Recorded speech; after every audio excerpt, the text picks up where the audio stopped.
আমি একটা কথা বলি, কথাটা হলো আমি হলাম একটা সনাতন ধর্মের লোক। তো গায়েস আপনারা ভিডিওটা কে কই থেকে দেখেন জানি না।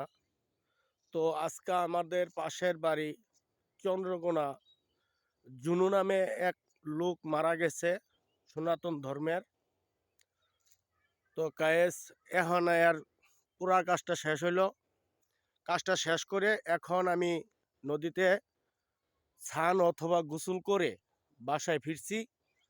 তো বাসা ফেরার মাঝে আমার একটা মনে হয়ে গেল যে একটা বয়স কইরা এই জুনু নামে লোকটা যে মারা গেছে কেউ যদি চিনে সে লাইভ লাইফে আইসি যে হতো, এই জন্য ওই লাইভটা করলাম।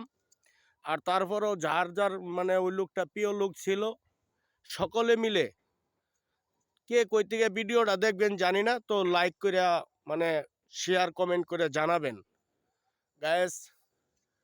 এখন সন্ধ্যা সন্ধ্যা হয়ে গেছে, এখন হ্যার পুরাটা হয়ে গেল। চন্দ্রকোনা ৯ নং ইউনিয়ন, চন্দ্রকোনা ৯ নং ইউনিয়ন চন্দ্রকোনার বাসী, নাম হলো জুনু। সে কিন্তু বাজার চন্দ্রকোনা বাজার আবার ইজাদার ছিল, ইজারাদার।